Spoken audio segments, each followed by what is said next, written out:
Debates en Libertad, con Javier Somano.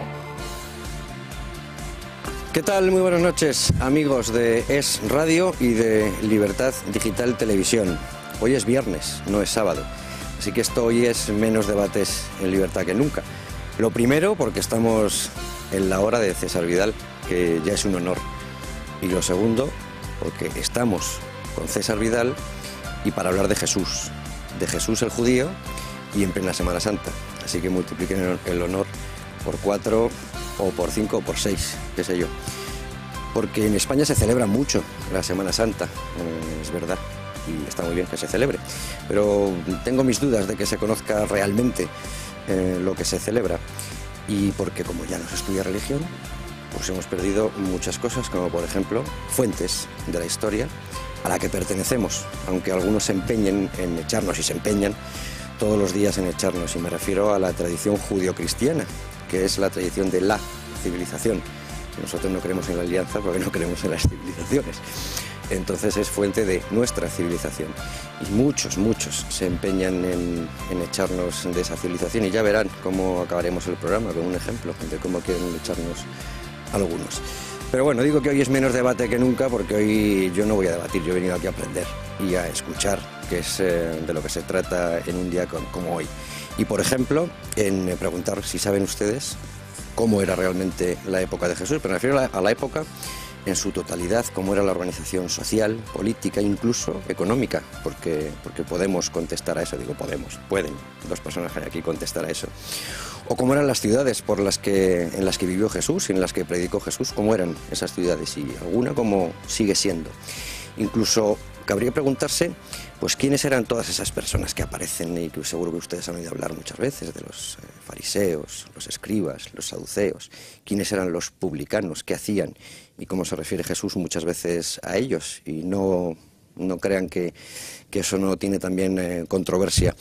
Podríamos hablar también de qué poder representaban realmente Herodes, Caifás, Pilato, digo realmente, no lo que creemos saber sobre ellos. ¿O quiénes eran los apóstoles? Esta pregunta parece muy sencilla, pero no lo es tanto. ¿Por qué eran 12? ¿Por qué eran 12 los apóstoles? ¿Y quiénes eran los que pedían a Jesús que derrocara al Imperio Romano?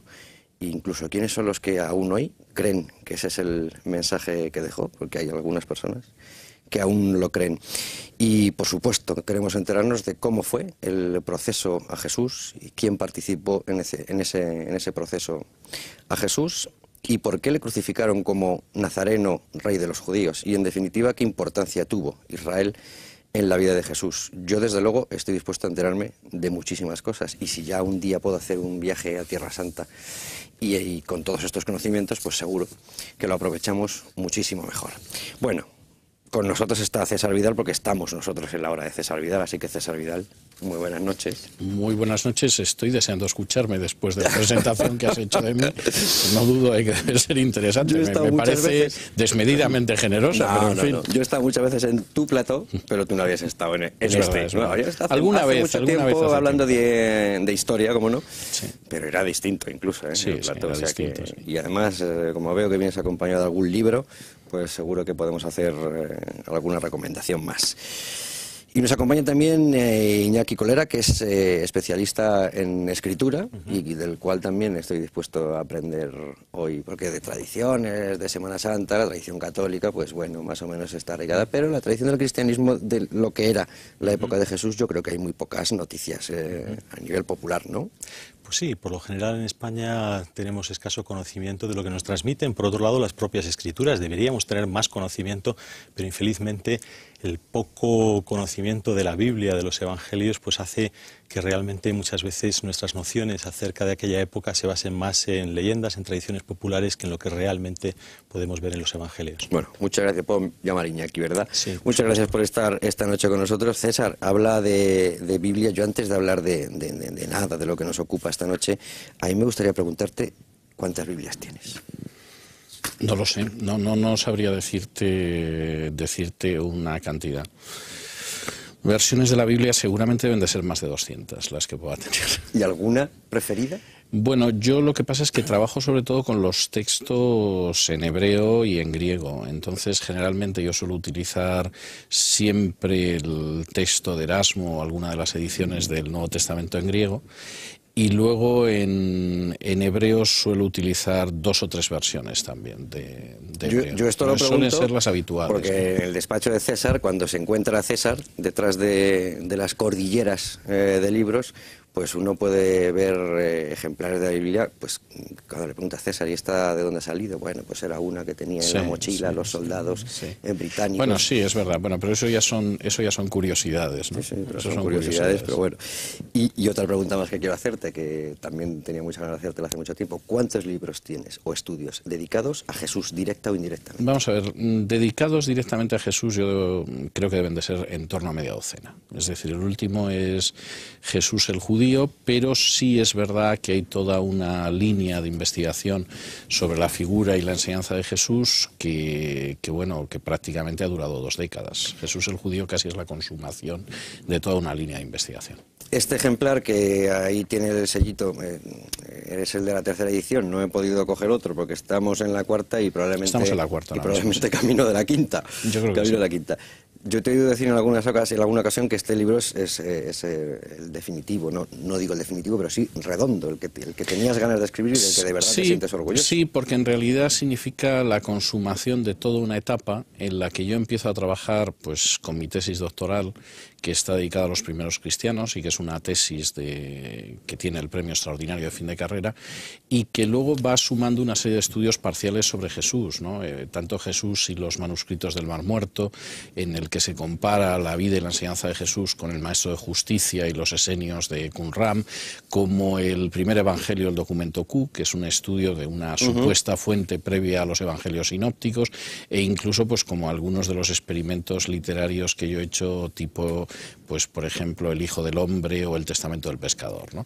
De alguna forma Jesús el judío es la consumación, la condensación también de un trabajo que, insisto, ha durado prácticamente 2 décadas. Bueno, pues si os parece, en torno a este libro, que yo lo he traído sin la faja, porque así lo manejo mejor, que luego se me caen, ¿no? Tengo algunas páginas señaladas y alguna pregunta me gustaría haceros, porque de la lectura pues tenía ganas de formular esas preguntas. Pero si os parece, para empezar por ver cómo era la época de Jesús, pues hemos preguntado a Shai Shemer, que es licenciado en Estudios en Medio Oriente y director de Shalom Jerusalén, y le ha preguntado Luis Fernando Quintero, que hoy no está aquí, porque algunas veces tiene que coger vacaciones el pobre, pero ha ido a hablar con él y le ha preguntado varias cosas. Vamos a empezar por esa época de Jesús. Teniendo en cuenta que la cuenca del Mediterráneo estaba dominada por Roma y los romanos eran grandes constructores de caminos y vías comerciales, era muy fácil acudir a Jerusalén en términos antiguos. Como el judaísmo se había expandido por razones también de búsqueda de nuevos horizontes económicos a lo largo de toda la cuenca del Mediterráneo, era muy común que en las épocas de la Pascua converjan en Jerusalén judíos y prosélitos, es decir, gente que había adoptado el judaísmo en la época, a presentarse en aquel templo y entregar sus dádivas y entregar sus mensajes de paz. Así que Jerusalén, de una población de entre 500 y 700.000 personas, podía llegar aproximadamente en la fecha de la Pascua a 1,5 millones o 2 millones de personas de los peregrinos. El capítulo 2 del libro de Lucas, del Evangelio de Lucas, nos dice cómo José, María y Jesús suben a Jerusalén, como es la costumbre, cada año. Cada año caminaban cerca de 125 kilómetros para rendir homenaje, adoración, respeto al Dios en el cual creían. Y esta tradición tenía más o menos 1300 años antes de ellos y nunca estuvo desarrollada en un mismo territorio. en el medio hubo invasiones y expulsiones, cómo perduró esa tradición, porque el mensaje realmente había calado en la fe de los israelitas. Así que Jerusalén se convertía en aquel tiempo en una ciudad que triplicaba su capacidad de absorción. Necesitaba grandes fuentes de agua, necesitaba hospedaje, comida, y entonces todos los frutos de la tierra convergían a Jerusalén, los mercados se agrandaban. Era una gran fiesta religiosa y económica y muy importante para Roma, ya que Roma veía en eso realmente la afluencia de divisas y la afluencia también de un despertar económico, porque no podemos pensar de que todo lo que se vendía en Jerusalén iba a caer en manos de los israelitas, sino iba a caer en manos de la administración romana en su mayor parte. Lo que sí, lo que traía aparejado también esto es un problema de seguridad para Roma. Mucha gente reunida en una ciudad conquistada por el rey David, que tiene el nombre de Jerusalén y que tiene también una esperanza de que venga una Jerusalén celestial, una fecha que implica el recuerdo de la libertad, mensajes de libertad y de redención que se están diciendo cada momento. Es decir, esto puede crearnos en un momento una mini revolución en Jerusalén y no podremos sofocarla. Por tanto, Roma tomaba precauciones para observar lo que ocurría en esa explanada del templo y cómo la gente cuando se reunía, cuál era la consecuencia de esa semana de la fiesta, con todos los movimientos y partidos religiosos que cada uno tenía un mensaje de incitación o de interpretación de los tiempos diferente, y podía terminar todo esto en un acto social violento. Por eso el procurador romano se trasladaba de Cesarea Marítima a Jerusalén, y allí en una fortaleza llamada de Antonia observaba a los romanos qué era lo que ocurría en esa explanada que podía llegar a albergar 250.000 personas solo en aquella época. Así que había un doble juego, un peligro pero también una atracción. La atracción venía por el tema de permitirles que hagan sus fiestas, que traigan un desarrollo económico, pero cuidar mucho de que esto no sea un foco de rebelión. Vamos, que en Roma no le quitaban el ojo de encima, y el entorno político, más o menos, según nos cuentas ahí, Samer, es muy distinto al que podíamos imaginar. Está hablando de muchísima gente, y de muchísima gente que se congrega en épocas determinadas. Pero el entorno político de Jesús, ¿cómo era? Yo creo que hay tres factores que tienen una enorme importancia en la época de Jesús. El primer factor es el factor judío. Es decir, efectivamente, esa es la tierra histórica de Israel, es una tierra de la que han sido expulsados y han regresado en alguna ocasión, pero existe un factor que es fundamentalmente religioso, cuyo centro efectivamente es Jerusalén, es la ciudad en la que está el Sanedrín, es la ciudad en la que está el Templo de Jerusalén. Ese es un aspecto, y en términos religiosos la esperanza además es una esperanza típicamente judía, como es el Mesías. El segundo aspecto sería el aspecto romano. Es decir, Roma aparece en esa tierra en el siglo I a.C., decide quedarse allí porque es una zona de enorme importancia para controlar lo que es el sur hacia Egipto y el norte, lo que sería Siria y Mesopotamia. Llega con un Pompeyo, efectivamente, que entra en el Templo de Jerusalén, entra en el Santísimo, quiere ver cómo es ese Dios al que no puede ver nadie, porque en el Santísimo solo entra el sumo sacerdote una vez al año, corre la cortina, no ve nadie y no ve nada y se queda desconcertado, y durante unas décadas Roma controla esa zona a través de un rey títere que es Herodes el Grande. Herodes el Grande, que sabe brujulear con mucha habilidad en un bando y en otro en las guerras civiles romanas, que siempre está en el bando del vencedor, aunque siempre empieza en el bando del perdedor, y que efectivamente va agrandando su imperio, pero que a su muerte no tiene sucesores, y entonces Roma acaba entrando en un periodo de procuradores, de los cuales uno de ellos es Poncio Pilato, que efectivamente ya dominan directamente aquello. Dejan una cierta autonomía local, permiten una libertad de culto, permiten, por ejemplo, que el Sanedrín decida asuntos judiciales, pero le quita el derecho a aplicar la pena de muerte, lo que luego veremos tiene consecuencias en el caso de la condena de Jesús. Y hay un tercer elemento que se suele pasar por alto, y sin embargo es enormemente importante porque es un elemento que se introduce en el siglo IV a.C., que es la enorme influencia de la cultura griega. Es decir, aquella gente tenía un gobierno internacional, si se quiere, romano, que había convertido la zona en un protectorado. Aquella gente tenía un gobierno político-social que era el del Sanedrín. Pero luego hay una cultura griega que tiene una enorme importancia porque va a permitir que el cristianismo se expanda con enorme rapidez.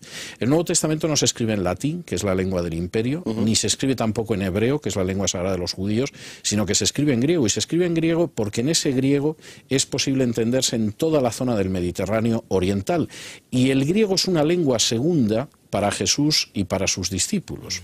Es decir, es como el caso del niño de Cataluña que habla catalán y al mismo tiempo habla español, o el caso, como suelen comparar algunos... ¿Habla griego entonces? Claro, naturalmente. Y el caso del niño galés o del niño escocés que puede hablar gaélico, pero que conoce el inglés. Y eso hace que efectivamente... el influjo del cristianismo es tremendo inmediatamente, porque ellos escriben en ese inglés, aunque por decirlo, el inglés de la época, aunque luego conozcan esa lengua que es el arameo, y se supone que en el caso de Jesús también el hebreo, puesto que puede leer en la sinagoga, en el rollo de Isaías, como aparece en los evangelios. Yo creo que ese aspecto es también tremendamente importante, porque demuestra cómo en un momento determinado una creencia que está muy localizada históricamente y geográficamente, sin embargo puede saltar con una enorme rapidez por la cuenca del Mediterráneo. Desde luego, entender esta multiculturalidad, esta riqueza lingüística, esta riqueza también de nacionalidades en el contexto de la Palestina de aquel tiempo es muy importante para poder entender bien los evangelios. Piensa, por ejemplo, que efectivamente está la influencia de la lengua griega, se habla también el arameo que se ha traído desde el exilio. Piensa que no es esa visión monolítica, por ejemplo, en lo religioso, que también tenemos, porque la influencia del paganismo que viene con lo griego, con lo romano, es muy fuerte. En tiempos de Herodes el Grande, piensa que se construye, por ejemplo, un gimnasio, se construye un circo, se traen gladiadores, hay espectáculos públicos pues que serían típicamente paganos, para escándalo de los fariseos, de los más ortodoxos. Es decir, hay una riqueza, hay una variedad, incluso dentro de las propias sectas del judaísmo, que hacen que la situación esté muy lejos de la imagen a lo mejor monolítica que podemos tener hoy en día. Conviven diferentes lenguas, diferentes religiones, diferentes facciones dentro de la religión judía, y entender todo eso es muy importante para poder entender los evangelios, porque ello nos va a dar la clave para interpretar correctamente muchos pasajes de la vida de Jesús. Ahora iremos con fariseos, escribas, saduceos, etcétera, pero y con el Sanedrín del que has hablado, y yo quiero saber cómo funcionaba. Pero entonces, ¿en qué lengua se comunicaba Jesús habitualmente? Bueno, tenemos que entender que lo que sería el trato, por ejemplo, con gente cercana a él, etcétera, seguramente la lengua era el arameo. En el caso de la sinagoga, evidentemente leía en hebreo. Es decir, hay episodios, por ejemplo en Lucas 4, donde se dice que le acercan el rollo del profeta Isaías y él lee directamente y a continuación lo interpreta.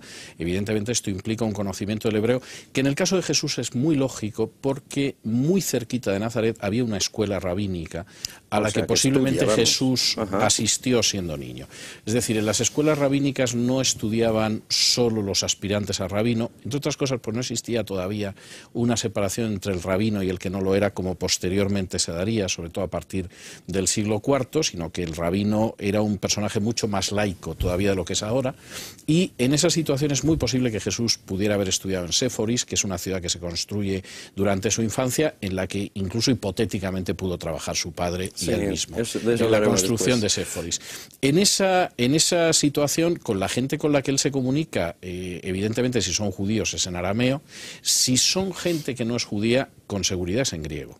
Y de hecho hay algunos episodios en los que Jesús tuvo que hablar en griego con esa gente. Por ejemplo, el episodio de la mujer sirofenicia que va a verle porque tiene una hija enferma y que tiene una discusión además curiosa, porque Jesús, marcando esa diferencia entre judíos y goim, entre los gentiles, los paganos, le dice, bueno, pero el pan de los hijos no se puede arrojar a los perros, y quiere ver la reacción de la mujer ante lo que sería una respuesta clásica de un fariseo, y la mujer le dice, bueno, sí, pero los perros se colocan debajo de la mesa y cogen el pan que se cae de la mesa.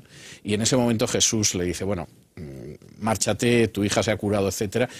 esa discusión tiene mucho más de lo que parece a primera vista y al mismo tiempo es una conversación que muy posiblemente se dio en griego. Es decir, y muy posiblemente el encuentro entre Jesús y el centurión fue en griego y muy posiblemente, aunque, en fin, le pueda fastidiar a Mel Gibson, la conversación entre Jesús y Pilato fue una conversación en griego y no en latín. Muy posiblemente fue en griego, porque incluso el título de Pilato es hegemón, que es un título griego, y efectivamente, bueno, si Julio César, cuando lo apuñalan, lo último que habla es en griego, lo cual es muy significativo, y era Julio César, pues Pilato era un personaje que lógicamente escribía en griego, hablaba en griego, y que seguramente instruyó esa causa hablando con Jesús en griego. Bueno, digo... Luego hay detalles incidentales que nos hacen conocer que la lengua efectivamente habitual entre los que no eran, entre los judíos y los que no eran tales, pues era el arameo, como por ejemplo recordarás ese incidente en el patio del sumo sacerdote cuando Pedro es identificado como Galileo. Los galileos tenían dificultad en pronunciar ciertos sonidos guturales del arameo e inmediatamente es reconocido como tal. Y eso además nos introduce a otro tema, que es el desprecio que sentía, pero hablo de desprecio literal, que sentía la gente de Judea hacia los judíos, hacia los israelitas de la zona norte de Galilea, que se manifestaba pues de muchos aspectos que quizá luego podemos hablar, pero algunos realmente duros. Vamos a ver si doy salida a todas las preguntas que tengo, que son muchísimas. ¿El Sanedrín qué era y cómo funciona? El Sanedrín es un equivalente al Senado. Es decir, el Sanedrín era lo que en los documentos en griego, lógicamente, se llama gerusía, es decir, el Consejo de Anciano. De ahí viene nuestra gerontocracia o nuestra gerontología, es la palabra para anciano. Que en hebreo es Sanedrín, Sinedrion, es decir, el consejo, y que equivaldría pues a lo que era el Senado, por ejemplo, en Roma. Es decir, un consejo grande de algo más de 70 personas que trataba asuntos religiosos, pero que en el caso concreto de la vida de Israel, como la Torá cubría prácticamente todos los asuntos civiles, y estoy hablando del derecho de familia, del derecho penal, etcétera, etcétera, pues tenía un poder de decisión no solo político, sino un poder de carácter judicial. El poder romano mantiene el Sanedrín porque le soluciona las cosas. Claro. Es decir, Roma suele mantener los poderes locales igual que hizo Gran Bretaña en la India porque le facilita la administración y Roma puede permitir una cierta tolerancia a cambio de que le recauden los impuestos y le paguen y no entra en ese tipo de cuestiones. Fundamentalmente era eso, entonces. Y fundamentalmente es eso. Es decir, Roma lo que quiere es orden y pago de impuestos. Y el resto es algo que le trae sin cuidado. Si están en Grecia pueden organizarse incluso como ciudades democráticas, o pueden ser colonias de antiguos combatientes romanos, o pueden ser en este caso un consejo de carácter nacional, un senado nacional. Y le deja todo tipo de autoridad, si bien pone dos excepciones que son muy importantes. Una, no pueden aplicar la pena de muerte. El derecho a aplicar la pena de muerte está en manos del procurador romano, es él el que decide. Y segundo, y esto es tremendo, pero indica hasta qué punto en algún momento Roma considera que hay que atar corto al Sanedrín, hay algún momento del periodo de los procuradores en que las vestimentas del sumo sacerdote están en manos del procurador romano, que se las deja en las grandes festividades en que el sumo sacerdote, por ejemplo el día de Yom Kippur, de la expiación, tiene que ponerse esas vestimentas. Pero cuando no es así, evidentemente no permite esa situación. El Sanedrín tiene una enorme importancia, la mayoría de su formación son saduceos, que seguramente veremos luego lo que hay, aunque había también algunos fariseos, y fundamentalmente lo que quiere es mantener ese statu quo, que es muy conveniente además desde el punto de vista del poder y de amasar dinero y grandes fortunas en algunas familias, y no tener problemas con Roma. Y en ese sentido el Sanedrín o parte del Sanedrín empieza a pensar en que Jesús es peligroso cuando teme que altere ese statu quo y que en algún momento hay una reacción romana que pueda resultar desfavorable. Entonces, vamos a ver, tenemos, hay una frase siempre hay de vosotros, escribas y fariseos, hipócritas, escribas y fariseos. Has hablado también de los saduceos y yo añadiría después a los publicanos, con los que Jesús también tiene una relación, y además cuentas en tu libro que no conocía demasiado las monedas, pero sí tenía claro el episodio este de a Dios lo que es de Dios y al César lo que es del César, y el ejemplo de Zaqueo, que luego también hablaremos de ello. Pero entonces, a ver, por decirlo de alguna forma, esto ya no sería tipología social, esto ya sería más bien grupos religiosos. Sí, vamos escribas, a ver. fariseos, saduceos. Yo creo que esto es bastante interesante, porque el judaísmo no era monolítico, como estaba diciendo antes Iñaki. El judaísmo estaba dividido dividido en lo que se llama convencionalmente sectas o podríamos llamar escuelas de pensamiento. Los saduceos eran fundamentalmente una casta de origen sacerdotal que tenía casi monopolizado el servicio del templo, pero desde luego siempre el cargo de sumo sacerdote caía en alguien. El Talmud habla muy mal de ellos, habla, por ejemplo, de los criados que iban con bastones y atizaban a aquellos que no se sometían a los saduceos, y de todo el Antiguo Testamento solo creían en la Torá, en los 5 primeros libros de Moisés. Negaban la resurrección, negaban la existencia de los ángeles, negaban la existencia de una vida ultratumba y se concentraban en ese cumplimiento y en una Torá además de cumplimiento bastante estricto y bastante áspero. En segundo lugar, y este es un grupo que aparece posiblemente en el exilio, pero desde luego está establecido ya 2 siglos antes de Cristo, están los fariseos. Los fariseos originalmente eran los perushim, los apartados, es decir, gente que decide que ciertas normas de santidad que la Torá establece para los sacerdotes se van a hacer extensivas a todos los judíos, como una forma de limpieza, de pureza espiritual que abra el camino a que Dios envíe a su Mesías. Y en ese sentido, los fariseos tienen un impulso democratizador porque rompen en buena medida con esa aristocracia sacerdotal, pero también tienen un impulso de separación que hace que miren por encima del hombro al resto de los judíos. Tanto saduceos como fariseos contaban con escribas. El escriba era, a fin de cuentas, el que ponía por escrito esa interpretación de la ley, el que transmitía cosas. Y bueno, conocemos que en Egipto el escriba tenía un papel esencial, pues en una sociedad como la judía, que se basaba además en un libro sagrado, evidentemente tenía un papel el escriba. Los fariseos, pero la ideología del escriba era según el grupo al que pertenecía. Vale. Y en ese sentido, bueno, pues los fariseos sí creían en la resurrección, creían en la llegada del Mesías, creían en que había otra vida, en un juicio final y en un destino eterno de castigo o de premio para aquellas personas que lo pasaran, para todos los seres humanos. Es decir, eran totalmente distinto a lo que podían pensar los saduceos. Había otro pequeño grupo que eran los esenios, que vivían en Qumran, que eran muy parecidos ideológicamente a los fariseos, pero que consideraban que los fariseos, por decirlo de alguna forma, eran demasiado blandos y se habían retirado a orillas del Mar Muerto a ser lo que pensaban que había que ser en términos de seguimiento estricto. Todos estos grupos eran pequeños, es decir, por poner un ejemplo y que no se me malinterprete, pues es como si alguien pretendiera que los franciscanos o que el Opus Dei son toda la Iglesia Católica. Yeah. No, la Iglesia Católica es la Iglesia Católica y luego tiene una serie de grupos que pueden tener un peso mayor y que puede ser la Compañía de Jesús o la Renovación Carismática, etc. Dentro del pueblo de Israel la mayoría no eran saduceos, no eran fariseos y mucho menos esenios.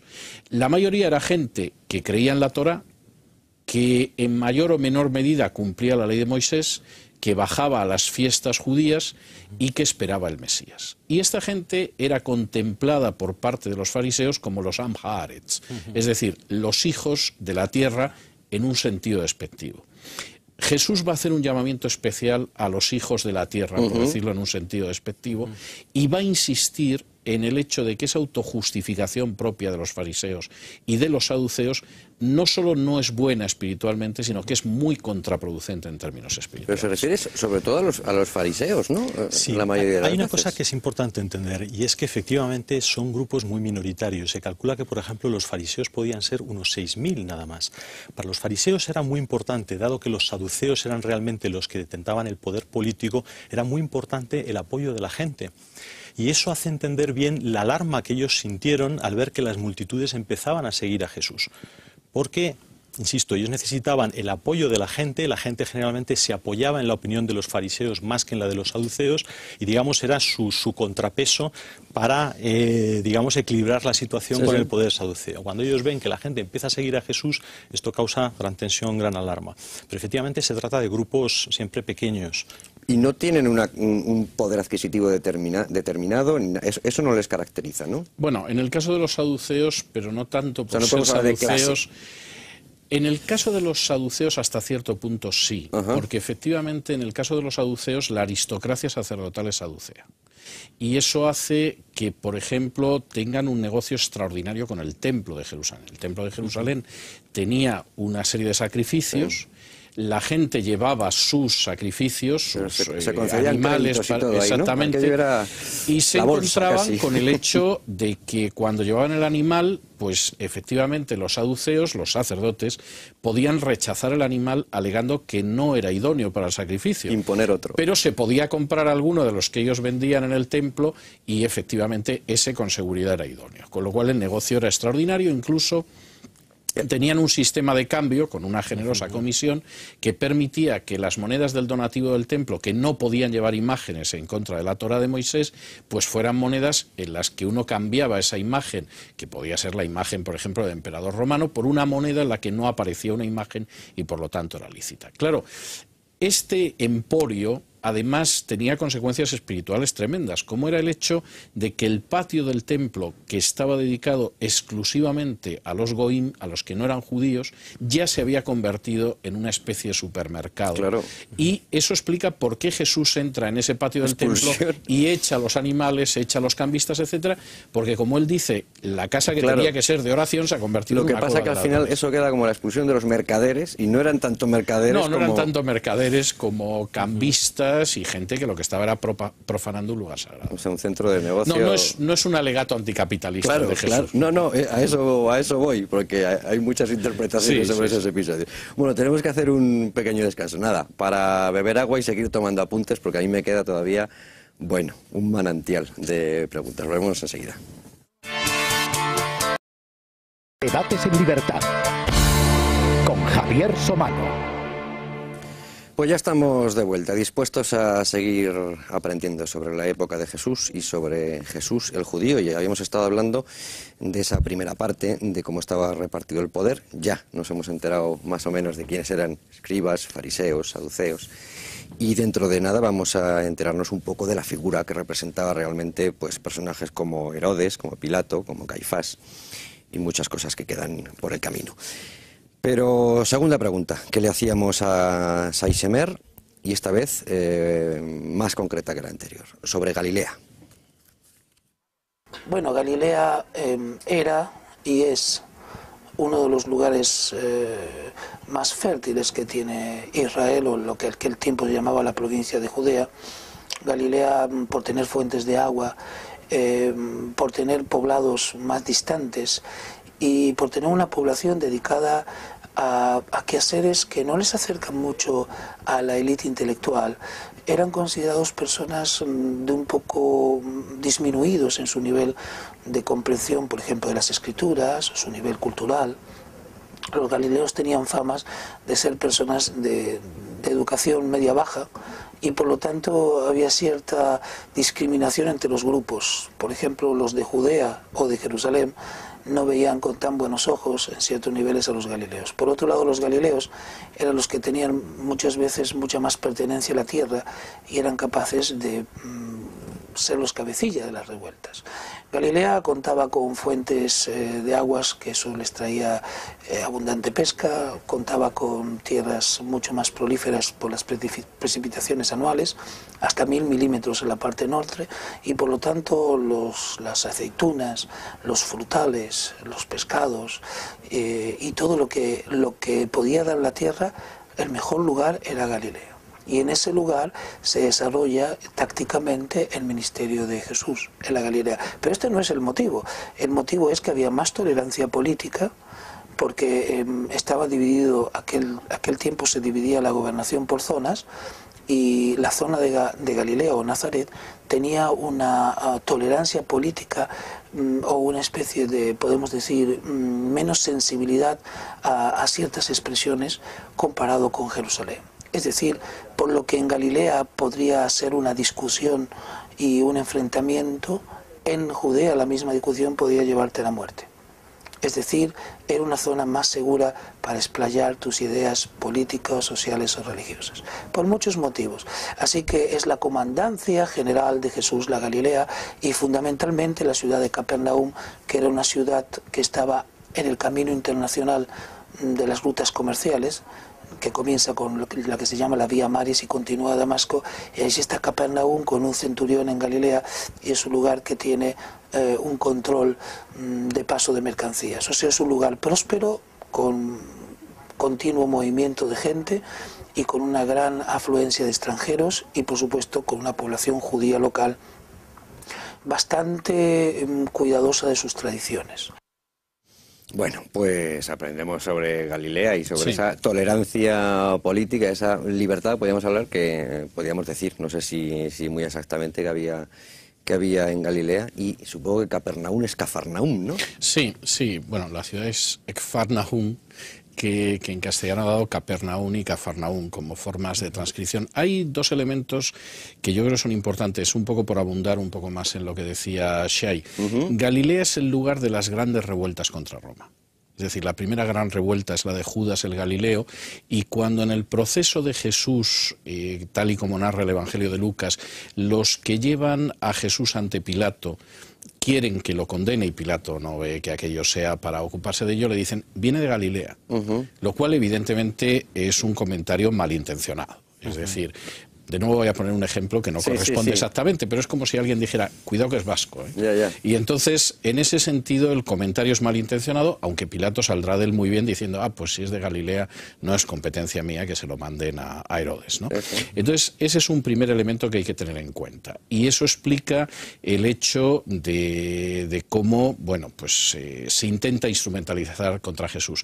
El otro es que el judaísmo es un judaísmo que a veces tiene ribetes que podríamos denominar carismáticos. Y hay una serie de personajes anteriores a Jesús y posteriores a Jesús que tienen una vivencia del judaísmo más cercana a lo que sería un tratamiento próximo a Dios y más flexible en cuanto a ciertas cuestiones de interpretación de la Torá. Y eso explica que cuando Jesús empieza a hacerse conocido en Galilea, desde Jerusalén envían a una serie de maestros de la Torá para ver exactamente por dónde está discurriendo en sus enseñanzas. Pequeña acotación, cuando hablamos de la Torá, por trasladarlo a algo más... Estamos hablando de los 5 primeros libros de Moisés, el Pentateuco, efectivamente. Vale. Bueno, sobre el poder político, que en el anterior bloque a lo mejor nos hemos dejado algún fleco, aunque nos vamos haciendo la idea de cómo era en esta época. Me gustaría añadir una cosa con respecto a Galilea, antes de entrar en eso, porque son quizá dos pequeños detalles que pueden hacer entender cuál era la visión que se tenía desde Judá acerca de los galileos. Quizá lo más bonito que decían los rabinos respecto a Galilea era que ellos decían, si quieres enriquecerte, ve a Galilea, si quieres adquirir sabiduría, ven a Judea. Sería lo más bonito. Pero fíjate hasta qué punto se llegaba, y lo que voy a decir es fuerte, que algunos rabinos extendían la prohibición de tener relaciones con gentiles a tener relaciones, incluso relaciones matrimoniales, con los israelitas provenientes de Galilea, e incluso llegaban al extremo de aplicar el texto de Deuteronomio 17:21 que prohíbe el ayuntamiento con animales, y hacían esa aplicación de ese versículo a los galileos. O sea que con detalles como ese podemos entender cómo, por ejemplo, en ahora el lo Evangelio, llamarían una xenofobia, por decirlo de alguna manera. absoluta. No sé Imagínate que leemos, por ejemplo, en el Evangelio de Juan, cómo cuando Jesús se acerca a Felipe, le dice, sígueme, Felipe le va a dar las buenas noticias a Natanael, le dice, oye, he hallado a aquel del cual habló Moisés, he hallado al Mesías, es Jesús, hijo de José de Nazaret. Y Natanael responde, ¿de Nazaret puede venir algo bueno? Ahí tenemos el contexto de lo que pensaban los judíos, ¿verdad?, de la gente del norte de Galilea. ¿Y eso, esa sensación y esa opinión estaba extendida entre todo el mundo? ¿O eso solo, no entre solo todo el mundo, pero sí tenía un peso. Yo creo que en el caso de las élites, efectivamente, esto era bastante claro. Yo creo que ahí hay un choque entre el sentimiento de aquellos que efectivamente quieren luz espiritual y que de alguna forma, si tienen ese prejuicio va cediendo ante la cercanía de Jesús, y los que por el contrario desde un principio consideran que efectivamente de Nazaret no puede venir nada bueno. Es decir, de Galilea es algo que no puede venir, hasta tal punto que incluso en los evangelios hay algún momento en que se equipara a Jesús con los samaritanos, que era un grupo aparte que vivía en el norte, que habían tenido en la época de la monarquía de Israel un templo rival del templo de Jerusalén, y que era gente a la que se equiparaba a los gentiles, e incluso peor y que la mayoría de los gentiles. Nos tienen que adjetivar, hay que decir buen samaritano. Exactamente, sí. O sea, que el común samaritano no era bueno. Y hay ocasiones en las que efectivamente a Jesús incluso lo insultan llamándolo samaritano y equiparándolo con eso mismo. Bueno, vamos al poder con nombre y apellido. Vamos a Herodes, a Caifás, a Pilato. Bueno, respecto a Herodes, es común que haya una cierta confusión porque, claro, hay más de un Herodes en los evangelios. Y hay que entender que cuando los evangelios empiezan con la infancia de Jesús, naturalmente estamos hablando de Herodes el Grande. Ese político tan taimado que ha descrito antes César Vidal, que era capaz de estar siempre con el vencedor en las sucesivas guerras civiles en Roma y que fue realmente pues un caso curioso, ¿no? Porque un idumeo que, digamos, hereda el poder de lo que es el reino de los macabeos y está allí reinando durante mucho tiempo y que deja un problema realmente tremendo a la hora de su muerte, porque primero testa en uno de sus hijos, luego cambia el testamento y al final se arma allí un follón que es lo que provoca esta situación en la que realmente ya vemos intervenir al poder romano por medio de procuradores. Es decir, Herodes el Grande en principio deja testa en favor de uno de sus hijos, Herodes Antipas, luego cambia su testamento a favor de Arquelao, tenía un tercer hijo, Felipe. En el momento de su muerte los diferentes partidos herodianos van a Roma a hacer sus intrigas, a conseguir que el poder pues recaiga en uno o en otro. En principio parece ser Arquelao el que tiene ventaja, pero también directamente en Roma se reciben embajadas de personas que dicen, vamos a ver, aquí ninguno de los hijos de Herodes es digno de ocupar el cargo, estamos hartos de los desmadres y abusos que ha cometido el padre y no queremos a ninguno de los hijos. Al final los romanos parecen decantarse por Arquelao, pero los propios abusos de Arquelao al final hacen con que sea depuesto. Y entonces llegamos a esa situación en la que tenemos, por un lado, a un procurador romano controlando lo que es Judea y Samaria. Tenemos también a, sería Herodes Antipas, otro de los hijos que está reinando en lo que sería Galilea y Perea, y Felipe, que quizás sea de los hijos de Herodes el más presentable, que está en la Tracónite y bueno, pues otras regiones, digamos, del noreste de Palestina. Hay que también entender que precisamente uno de los problemas que sucedió en épocas de Jesús y que vemos reflejado en lo que le ocurrió a Juan el Bautista, que acabó siendo decapitado precisamente por denunciar que Herodes Antipas tenía a la mujer de Felipe, lo cual era naturalmente escandaloso. Y precisamente ese problema con la mujer de Felipe, de hecho, acabó haciendo con que el propio Herodes Antipas acabase también muy mal su reinado. Pero bueno, entonces la situación que tenemos es que se empieza con Herodes padre y se termina con dos de los hijos de Herodes reinando en dos partes de lo que es el territorio de Israel, pero con un poder romano en Judea, sustituyendo a lo que debería haber sido pues el reino de Arquelao, aunque en principio él iba a reinar como etnarca y sí, bueno, según se comportase, el poder romano le podía haber dejado como rey o no, pero la verdad es que fue un total desastre. Menuda familia, ¿no? Sí, después de Herodes, que era malísimo, pero hay que reconocer que era un político extraordinariamente sagaz, el resto de la familia fue un desastre. El último es Herodes Agripa, del que sí se nos habla en los Hechos de los Apóstoles, que fue un personaje, yo creo, que tenía mucho de Herodes el Grande, es decir, supo llevarse muy bien con los judíos, lo cual significó que en algún momento desencadenara una persecución contra los primeros cristianos, y al mismo tiempo supo dar una apariencia a los súbditos que no eran judíos de estar cerca de ellos, es decir, había aprendido de alguna forma las mañas de Herodes el Grande y no era un personaje sanguinario como Herodes el Grande. Y aunque luego nos ocuparemos del proceso a Jesús, sí me interesa ahora un retrato de Pilato. Bueno, Pilato es un funcionario romano clásico que es ¿asimilable enviado... a qué? Pues es difícil, ¿no? Seguramente alguno de esos gobernadores ingleses que iban a poner orden en la India en algún momento. Era un personaje que había tenido roces importantes con los judíos y eso explica su actitud en el proceso de Jesús. Había tenido roces, pues en uno de los casos por una cuestión de orden público. Es decir, no se fiaba de los galileos. De nuevo vemos esa desconfianza de Roma hacia los galileos.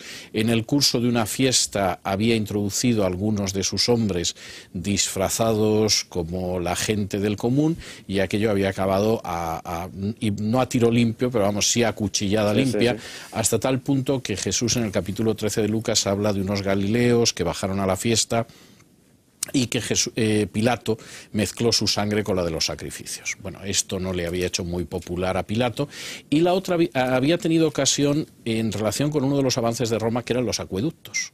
Cuando en un momento determinado Pilato quiere construir un acueducto y decide que el dinero del tesoro del templo tiene que cotizar en parte el acueducto, y eso acaba provocando una especie de rebelión cívica no violenta de los judíos, que se colocan tumbados delante de la residencia de Pilato, que en algún momento dice que ahí tienen el cuello y que los puede degollar, y que al final hace que las protestas desde Roma pues paralicen el poder apoderarse del dinero del templo. Pilato era un personaje desde muchos puntos de vista despiadado, por supuesto con un enorme desprecio hacia los judíos, pero consciente de cuál era su misión ante Roma. Él sí podía dictar una condena a muerte. Él sí podía dictar una condena a muerte, y él respondía ante Tiberio. Como había tenido quejas previas, evidentemente no quería encontrarse con una queja más. De hecho, Pilato acabará cayendo pocos años después de la muerte de Jesús, precisamente como consecuencia de otra queja de los judíos. Y eso explica mucho la actitud de Pilato durante el proceso de Jesús. No sé si estabas buscando algo que... No. Creo que te estaba buscando. Bueno, vamos a ver. Si veis que salto demasiado, me corregís. Pero yo hay una pregunta que siempre he querido hacer, la de los 12 apóstoles. Y claro, mencionados como tal, en una lista de 12, no están, ¿no? Sí, sí están, sí están, sí.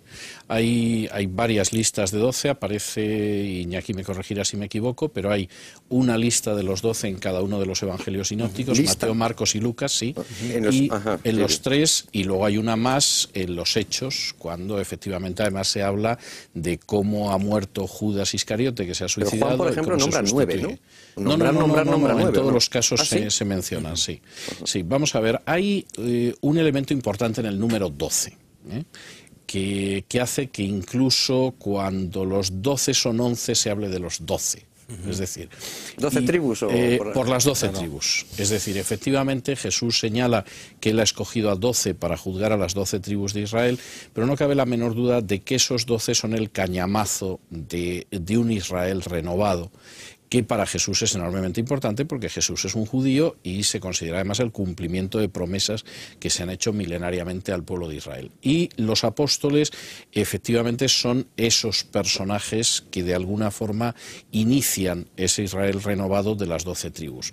El mismo nombre apóstol posiblemente es la traducción griega de los Sheluhim. Los Sheluhim eran los enviados con un mensaje de predicación en el antiguo judaísmo. Y en ese sentido es muy posible que la palabra que originalmente utilizara Jesús fuera Sheluch, que luego se traduce al griego como apóstol, que es enviado, y así ha llegado hasta el español. Yo creo que ese es el papel extraordinariamente importante de los 12 personajes. Bien es verdad que el conocimiento que tenemos de ellos pues es muy dispar. Es decir, hay personajes como pues el caso de Juan o de Pedro, que efectivamente conocemos bastante de ellos, y hay otros personajes de los que más allá del nombre apenas tenemos información. Sobre los 12. La dificultad con las listas de los apóstoles tiene que ver con un tema de nomenclatura. Sí. Y simplemente en esa multiculturalidad de la que hemos hablado antes, pues muchos de ellos muchas veces pues tenían un nombre de origen arameo, combinaban esto con un nombre de origen griego, y esto a la hora de confeccionar las listas provoca una cierta confusión, ¿no?, a la hora de identificarlos. Pero sí, sabemos quiénes son. Lo único que, claro, las tradiciones posteriores acerca de qué hizo cada uno, a dónde se dirigió, pues son realmente a veces muy tardías, y de muchos de ellos pues realmente tenemos datos que son más bien legendarios. Así que no tenemos una idea exacta de lo que la mayoría de ellos hicieron. La tradición nos dice que todos, excepto Juan, que murió de viejo pues supuestamente en la isla de Patmos, pues fueron martirizados de una forma o de otra, pero realmente ya tenemos que apoyarnos en tradiciones a veces muy posteriores. ¿De entre qué grupos elige Jesús a estos 12 y por qué? Bueno, yo diría que en el caso de los apóstoles, hasta donde sabemos, estamos hablando de gente que de alguna forma pertenecería a clases medias. Es decir, en la cultura en la que vive Jesús hay una clase alta pequeña, que sería la aristocracia política, la aristocracia sacerdotal y, por ejemplo, algunos terratenientes. Estoy pensando que posiblemente el caso de José de Arimatea sería un caso de ese tipo, pero es una clase muy pequeña y que no tiene muchos representantes dentro de lo que serían los seguidores de Jesús. Luego, al otro extremo hay una clase verdaderamente muy miserable, que generalmente está relacionada con gente o que padece algún tipo de enfermedad física como consecuencia pues de la salud de la época, es decir, era muy numeroso, por ejemplo, el número de ciegos o gente que tenía enfermedades de nacimiento, y hay referencias en los evangelios, y gente que incluso vivía de la mendicidad, que era algo muy típico en Jerusalén, porque el Talmud habla de gente que sanaba la vida colándose en las bodas y en las circuncisiones, es decir, que de alguna forma el pícaro es anterior al Lazarillo de Tormes y existía en la sociedad de Jesús. Y entre medias había unas clases medias que a veces podían ser relativamente acomodadas, a veces no se separaban tanto de la clase baja, que era gente que se movía en torno a la artesanía, a la agricultura, a la pesca, etcétera. En el caso del grupo de Jesús, la mayor parte de la gente pertenece a ese grupo. Posiblemente la única excepción que conocemos que sería algo más acomodado es el caso de Mateo Leví, que era un recaudador de impuestos. Era un publicano. Y por lo tanto la situación era una situación más acomodada, porque el publicano era una institución típica de la administración romana, que era aquella persona a la que se le arrendaba la recaudación de impuestos. Él pagaba a Roma lo que había que pagar, y por supuesto se le quedaban muchas cosas entre los dedos, lo que explica que los publicanos fueran tan mal vistos por los judíos, y con razón.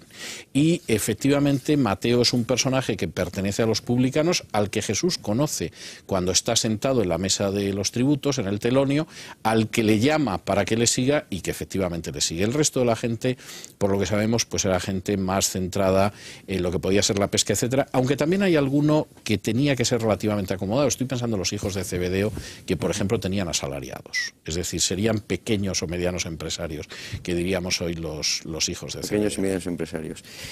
Exigencias políticas que se le hacían a Jesús, y en esto digo porque han llegado hasta hoy. Jesús, con el poder que iba adquiriendo, lo que podía hacer era derrocar al Imperio Romano.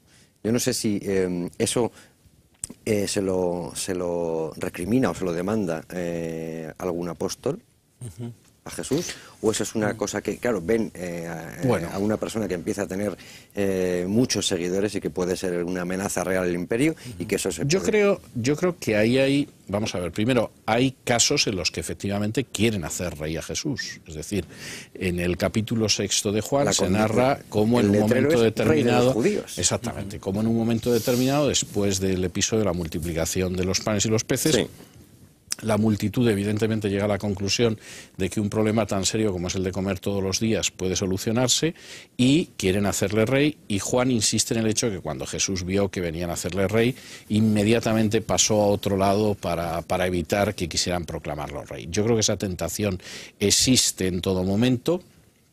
Creo que esa es una tentación incluso previa al inicio de la actividad pública de Jesús, porque en ese episodio de las tentaciones en el desierto, una de ellas es también la de efectivamente el poder político, y yo creo que eso es bastante obvio, y no cabe la menor duda de que al menos algunos de los apóstoles pensaban en eso, porque la famosa petición de los hijos de Zebedeo de sentarnos uno a la izquierda y otro a la derecha del reino, o de ir bajando hacia Jerusalén y ir discutiendo quién es el más importante de ellos, estar haciendo un reparto de carteras ministeriales, cosa que no le gusta en absoluto, pues evidentemente muestra eso. Eso chocaba con un elemento que a mí me parece muy importante y que es esencial para entender la visión de Jesús, y es exactamente el tipo de Mesías que Jesús dijo que era. Es decir, la visión del Mesías en el judaísmo, ni en la época de Jesús ni posteriormente, ha sido una visión monolítica y uniforme. Y incluso si uno va al Talmud, pues en el mismo Talmud, siglos después, la visión del Mesías varía. Todo el mundo estará de acuerdo en que el Mesías es el rey ungido por Dios, que es el cumplimiento de las promesas de Israel, etcétera, pero esa visión varía. Y Jesús asume sobre todo la visión del Mesías siervo que va a morir en sacrificio expiatorio por los pecados del género humano, y que aparece ya 800 años antes del nacimiento de Jesús en el libro del profeta Isaías, sobre todo en los capítulos del 52:13 al 53:12. Es decir, un siervo que va a parecer que ha sido ejecutado por Dios, que realmente va a morir en un proceso injusto, que no va a abrir la boca porque va a ser como una oveja que es llevada al matadero, y que sin embargo Dios está colocando los pecados de la humanidad sobre él. Y que además luego, y es algo que luego tiene su paralelo con el propio destino de Jesús, va a ser un personaje que, aunque tendría que ser sepultado con delincuentes, porque va a ser ejecutado con delincuentes, sin embargo su tumba será la tumba de un hombre rico. Esa es la visión que asume Jesús. Es decir, Jesús se presenta sobre todo como el siervo del Señor, que efectivamente va a ser ese tipo de Mesías. Y eso es esencial. Por decirlo en un lenguaje llano, que Jesús no se mete en política. Quiero decir, respeta el orden político establecido, más o menos. Hay un ejemplo con Zaqueo y otro en la página 185 de tu libro, César, que dice: cuando los partidarios del rey Herodes y los fariseos le plantearon si debía pagarse el tributo al emperador romano, Jesús no suscribió ni la tesis contraria de los nacionalistas judíos ni la favorable de los herodianos y de los dirigentes judíos acomodaticios. Pidió que le enseñaran una moneda y preguntó de quién era la efigie que aparecía en ella. Y aquí acotas tú un detalle que, dicho sea de paso, muestra hasta qué punto Jesús tenía escasísimo contacto con el dinero, para luego concluir que había que devolver al César lo que es del César y a Dios lo que es de Dios. Eso es muy importante, porque generalmente nosotros hemos citado el texto como dad al César lo que es del César. Devolver. Y sin embargo Jesús lo que dice es devolver. Es decir, Jesús parte de la base de que efectivamente hay una serie de servicios, por decirlo de alguna manera, que tenemos que devolver lo que cuestan. Es decir, cuestan y es lógico que efectivamente devolvamos ese precio. Pero claro, la forma en que él responde acota muy bien la situación. Es decir, ni es un partidario a rajatabla del poder establecido, ni tampoco puede criticar el poder establecido por sistema, ¿no? Hay que devolver a César lo que es de César y, lógicamente, dar a Dios lo que es de Dios, ¿no? Y hay otro elemento que a mí me parece mucho más importante y que entra en el corazón de la enseñanza de Jesús. Jesús parte de la base de que todos los seres humanos necesitan la conversión para acercarse a Dios. Y que eso es algo que no se puede oscurecer con referencias a categorías políticas. Yo mencionaba antes el capítulo 13 de Lucas, donde Jesús cita tanto opositores a Roma como a colaboracionistas con Roma. Y la conclusión a la que llegan ambos casos es que cualquiera tiene que convertirse exactamente igual, tanto si es partidario del poder romano como si considera que el poder romano es injusto. Es decir, el trato de Dios con cada persona es algo que va más allá del estante político en que pueda colocarse. Y que hable de forma casi privilegiada a un publicano, por ejemplo, pues está muy mal visto, ¿no? Es una prueba, efectivamente. Muy mal visto estaba eso, mal visto, ¿no? Desde luego. Hay que entender que eran, como ha dicho antes César, pues los colaboracionistas con el poder romano. Pero eso demuestra hasta qué punto, como también estabas destacando, Jesús considera la condición espiritual de los hombres, independientemente de qué categoría política o incluso pues qué profesión tengan. Piensen también, por ejemplo, en la relación de Jesús con mujeres de mala vida, ¿no? Claro. Es decir, ya sean fariseos, ya sean prostitutas, ya sean recaudadores de impuestos, personas consideradas santas o personas consideradas por la propia sociedad de la época como los pecadores de la sociedad oficiales. Jesús considera que todos están en igual necesidad espiritual y su mensaje es válido y aplicable igual a todos ellos. Y eso es lo que le provoca tantos problemas, por ejemplo, en la propia sinagoga de su pueblo, en Nazaret, cuando él va allí a presentar las buenas noticias y coloca como ejemplo de acción de Dios lo que Dios hizo, por ejemplo, con dos personajes paganos, pues mostrando su misericordia con ellos.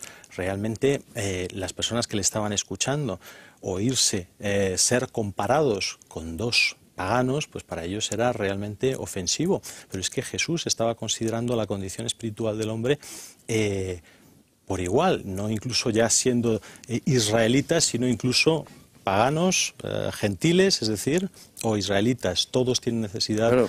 Luego esto, a la hora de, por decirlo, y perdonadme por el lenguaje que uso, pero por decirlo de alguna forma, para tipificar el delito, que ahora está muy de moda decir eso, de Jesús, se las veían y se las deseaban, claro.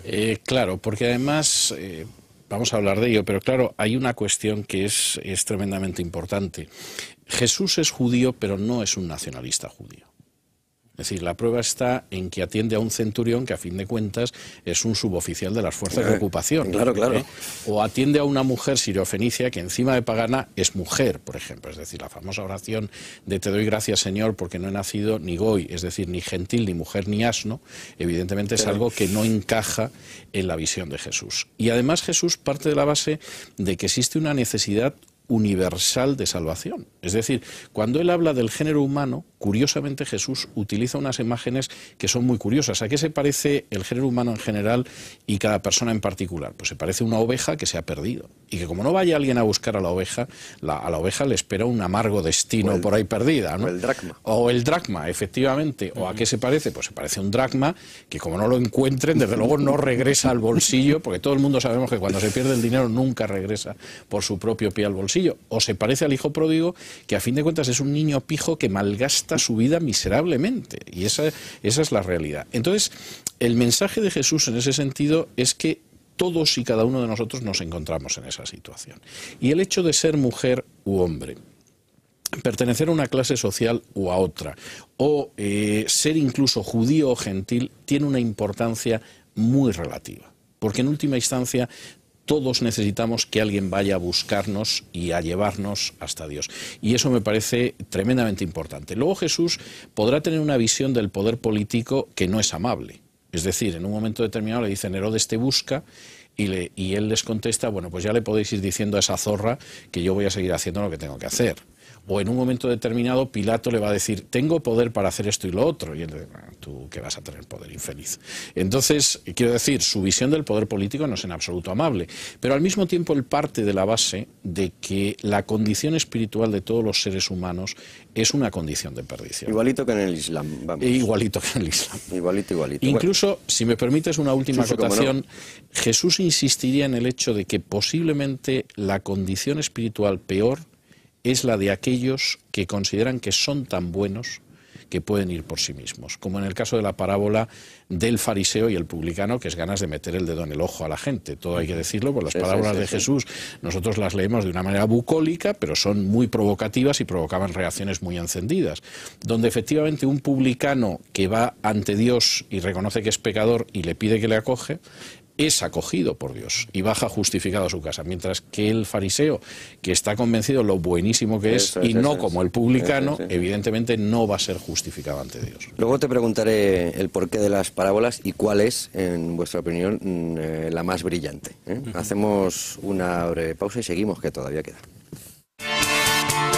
Debates en libertad con Javier Somano. Quedan muchas cosas aún y en la pausa publicitaria yo hago más preguntas y me surgen aún más dudas, así que no sé si tendré que hacer otro especial sobre esto, primero para mí y luego para enseñárselo a ustedes.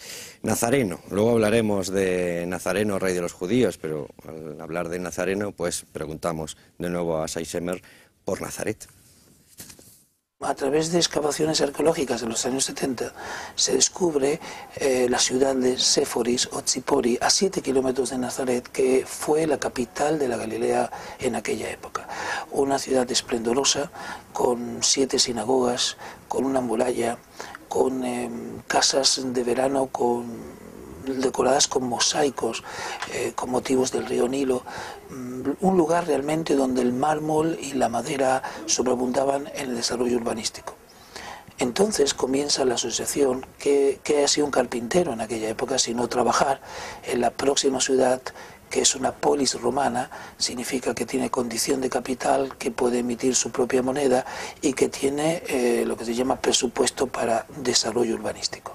Ahí se necesitaban todos tipos de artesanos que podían saber trabajar una madera, desde cortarla, tratarla, hacer un trabajo de ebanistero y de construcción. La palabra carpintero no implica solamente coger un trozo de madera y unirlo. En aquella época la construcción de carpintería implicaba desde el proceso de la madera al cortarla hasta su elaboración artística también. Y como es común, hasta muy pocos tiempos también en España, o sea, hasta la década del 50, se puede decir en España, las profesiones libres familiares se pasan de padres a hijos y es una manera de preservar el poder económico de la familia. Así que podemos entender que José, el carpintero, traspasa a su hijo y a su familia este don de la carpintería, y hoy que hemos visto lo que es la Séforis resurgida por la arqueología moderna, comprendemos que sí es factible que un carpintero tenga lo que hacer en aquella zona. Entonces tenemos una Nazaret como una ciudad satélite, como de los cuantos pueblos que rodeaban a Séforis, y Séforis muy esplendorosa a unos 315 metros sobre el nivel del mar Mediterráneo, como una especie de nido de cigüeña, mirando a todo un valle, mirando todas esas ciudades o pueblos pequeños satélites que convergían allí y traían sus frutos de tierra o sus producciones para poder comercializarlas allí en Séforis. De esta manera el ambiente era muy interesante. Por un lado estaba la humildad, la pobreza, podríamos decir, de una vida en Nazaret, y el esplendor de Séforis para todos aquellos los que tenían algo que ofrecer en una ciudad. Y una carpintería o un carpintero no es una profesión de pobreza, como se transmitió a lo largo de la historia a través de, digamos, de los investigadores occidentales. Podemos decir que la lengua hebrea antigua o de la época, la palabra carpintero, que es nagar, también significa hombre culto. Culto, que significa que adquiere una educación, cosa que no lo puede hacer una persona de escasos recursos. Es decir carpintero, hijo de carpintero, significa carpintero, hijo de hombre culto, culto, hijo de culto. Por eso entendemos que la imagen del pobre carpintero es una imagen muy discutida, ya que en aquel tiempo el desarrollo de la zona era de mucho esplendor a la luz de los descubrimientos arqueológicos. También proliferaba mucho la madera en aquella zona, lo que permitía comprender por qué había tanta carpintería en los edificios romanos. Ese era lo que rodeaba a Jesús en su lugar de hábitat.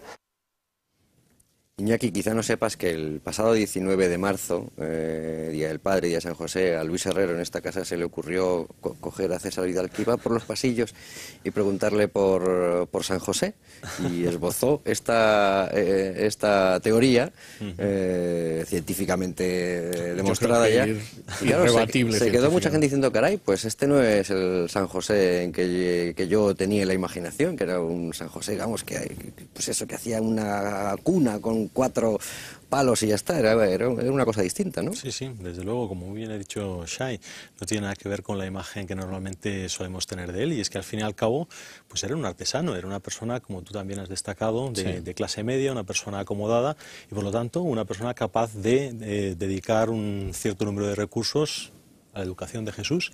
Así que esto contrasta con la imagen de pobreza que tenemos de él. Lo cual también tiene un enorme interés, porque no deja de ser curioso, pero es toda una cosmovisión, ya que estábamos hablando de cosmovisiones culturales, el hecho de ese énfasis que siempre se ha hecho en la cultura judía en la educación. Claro. Es decir, en última instancia, ese poquito más que se podía tener de lo que a lo mejor podía ser la situación de un agricultor, que podía llegar a ser muy dura, como se ven en algunas de las parábolas de Jesús, pues ese poquito más que podía tener el artesano, aquella persona que tenía una empresa pequeña, etcétera, iba en muchos casos ligado a la educación, a la búsqueda de la educación. Bueno, y ahora que en Semana Santa se habla mucho del nazareno, ¿no? Se dice que nazareno. Entonces, Jesús pasa a la historia como nazareno. ¿Y eso qué importancia tiene? Bueno, pues vamos a ver, tiene la importancia, yo diría doble.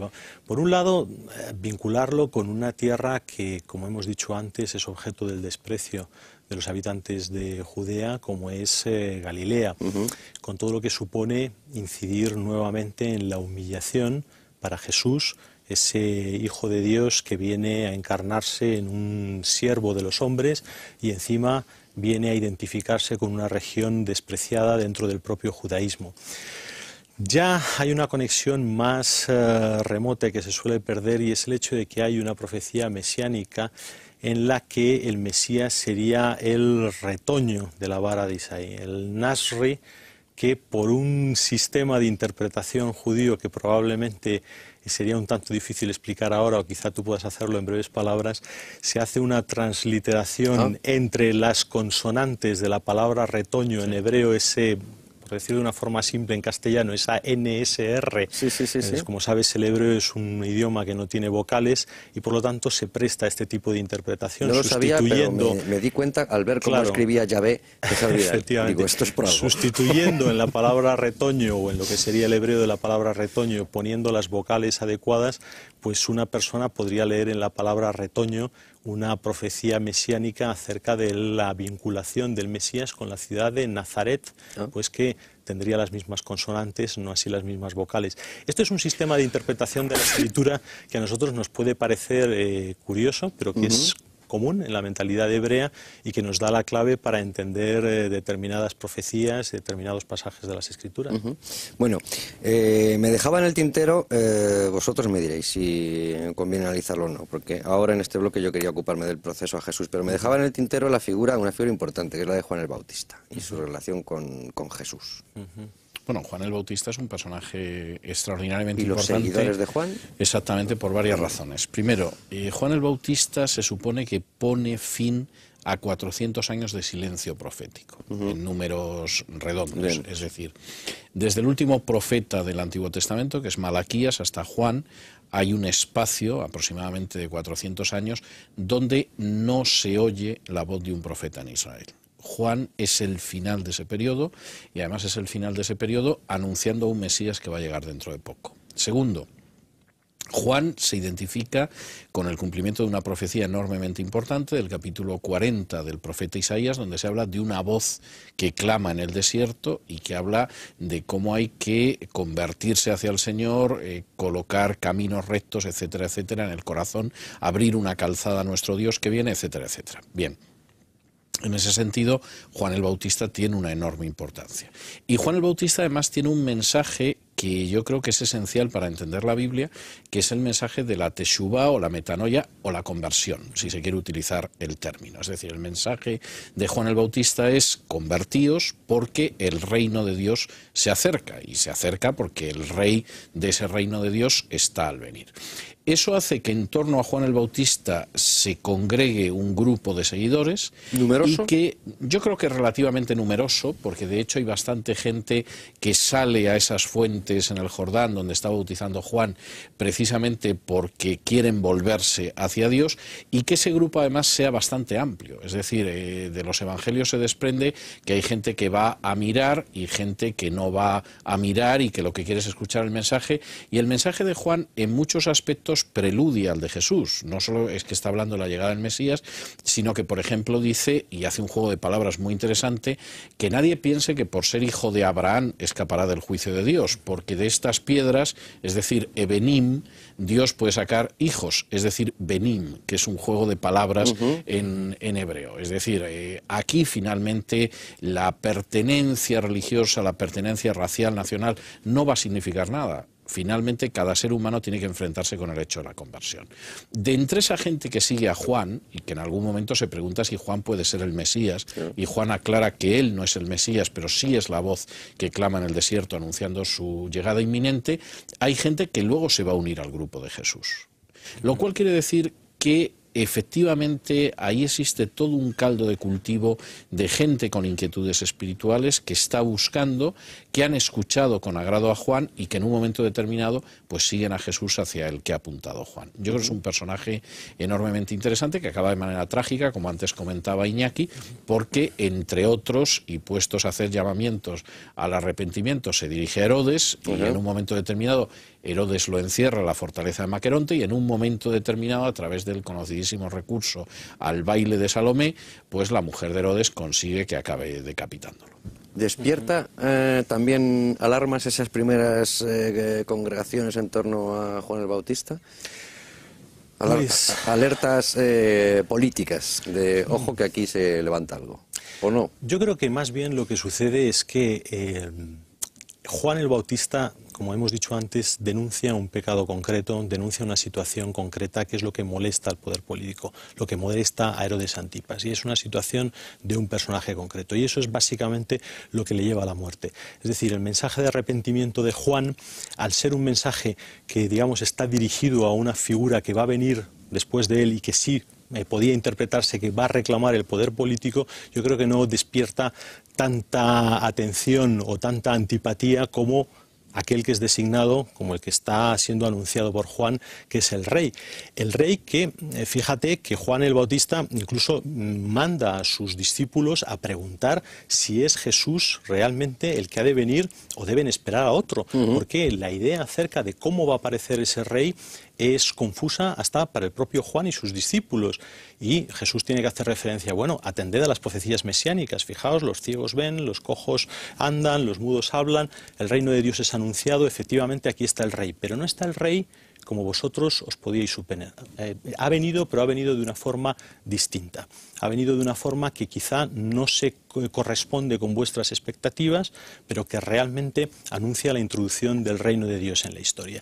Y así podríamos examinar, por ejemplo, parábolas interesantísimas como la que encontramos en Mateo 13, la parábola del sembrador, que es una parábola que de repente nos describe aspectos interesantísimos de lo que significa en la mentalidad de Jesús el reino, un reino que en vez de venir con poder de forma arrolladora, acabando con el poder político romano, sin embargo, es en contraste un reino descrito en términos de debilidad, es decir, un sembrador que tira semilla en los campos y sin embargo, pues tan solo una cuarta parte de la semilla fructifica. Es decir, un reino que puede ser rechazado, un reino que puede ser pospuesto, un reino incluso que incluye, como en la parábola del trigo y de la cizaña, trigo y lo que parece trigo pero no lo es, por lo tanto es un reino mezclado, un reino en el que realmente no se va a poder determinar quién es hijo del rey hasta que no venga ese juicio final en que los ángeles hacen distinción entre lo que es verdadero y lo que es falso. Así que es algo que es un mensaje que resulta verdaderamente desconcertante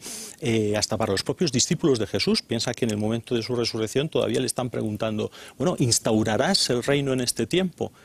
Y Jesús le responde, pues no os toca a vosotros saber las razones que el Padre ha puesto en su sola voluntad, ¿no? Entonces es algo verdaderamente desconcertante, como digo, incluso para el propio círculo íntimo de Jesús. ¿Cuántas veces coinciden Jesús y Juan? Siendo Juan el Bautista bautiza a Jesús. Sí. Sí, bueno, sabemos que coinciden en el momento del bautismo y que incluso muchas por veces parte más, de ¿o no? Juan da la sensación de que no, aunque es posible, pero estamos pisando el terreno de lo conjetural, que pudieran haber tenido algún contacto en la infancia siendo primos como eran. Es decir, en última instancia, Juan es primos lejanos, es hijo de una prima de María, la madre de Jesús. Y además apenas unos meses quizá mayor que o sea, Jesús. edad similar. De edad muy similar, de edad muy similar. O sea, pero ahí entramos en un terreno conjetural. Bueno, pues entonces vamos al terreno de menos conjeturas, que es el proceso. ¿Quién participa en el proceso a Jesús? ¿Cómo se inicia? Y al final, ¿por qué es condenado? Bueno, yo creo que la descripción de lo que va a pasar con Jesús, quien la da magníficamente es esa oligarquía sacerdotal que se encarna sobre todo en Anás, que o gobernaba él o gobernaba a través de pariente interpuesto, pero que estuvo gobernando durante décadas, que llega a la conclusión de que Jesús está haciendo mucho ruido.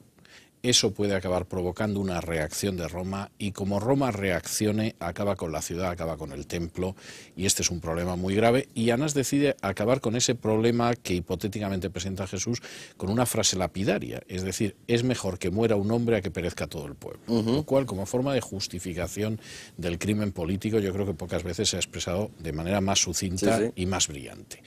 La tesis de ellos, de esta oligarquía en un momento determinado, es prender a Jesús, acusarlo ante el procurador porque no pueden ellos mismos condenarlo a muerte y que el procurador finalmente dicte una sentencia que le castigue con la pena capital. El gran problema que se plantea, y por lo tanto el proceso ante el Sanedrín en realidad no fue un proceso, sino que es más bien una especie de encuesta, de instrucción, para ver cómo determinar aquello de lo que van a acusar a Jesús. El gran problema que se les plantea es que cuando llegan ante Pilato y efectivamente la acusación es una acusación que está muy envuelta en el ropaje de carácter religioso, Pilato llega a la conclusión de que ese es un personaje que en última instancia se sale de su jurisdicción y intenta de alguna manera castigarlo de una forma menor, de tal manera que los otros se queden contentos y que a él le evite dictar una sentencia que no ve razonable. Y de ahí el hecho de que en algún momento plantee, bueno, lo voy a flagelar y lo pondré en libertad. Es decir, lo que voy a hacer es aplicarle una condena menor, dentro de que la flagelación podía dejar a una persona lisiada, pero claro, evidentemente era una condena menor en comparación con la cruz, y a continuación lo voy a poner en libertad, y un continuo tira y afloja en el sentido de no, lo que tienes que hacer es condenarlo, que se acaba decidiendo sobre la base de que la acusación tiene tintes políticos, es decir, se está proclamando Mesías. Si se proclama Mesías es que dice que es un rey, y aquí todo el mundo sabemos que el único monarca, el único soberano que existe es el César, lo que acaba finalmente decidiendo a Pilato a ir más allá de lo que sería una sentencia menor, como era la de flagelación, y a condenarlo a muerte. Pero hay un proceso como tal... Yo diría que en el caso de Pilato, sin duda. Casi una instrucción sumarial. Bueno, yo creo que a Pilato le llega la instrucción prácticamente hecha. ¿Por parte por parte del Sanedrín. Ajá. En un momento determinado, Pilato considera que no tiene jurisdicción y lo envía a Herodes. Herodes, que lo que quiere ver es si Jesús hace algún tipo de obra impresionante, pues lleva años escuchando sobre él, pero Jesús no se presta a ello, se lo devuelve a Pilato. Curiosamente, ese desprecio que los dos tienen por el Sanedrín hace que a partir de ese momento Pilato y Herodes se lleven bien, porque llegan a la conclusión de que la gente del Sanedrín es una gentuza y los dos están de acuerdo. A veces en política las alianzas no vienen por la confluencia de algo positivo, sino por la oposición a algo que se ve como negativo. Y en un momento final es Pilato el que dicta la sentencia. La sentencia se dicta además en unos términos meticulosamente fieles al derecho romano. Es decir, él lo hace de acuerdo a lo que sería la cognitio extra ordinem, que era un procedimiento judicial más sencillo que el que se llevaba a cabo en Roma, pero que era el habitual en provincias.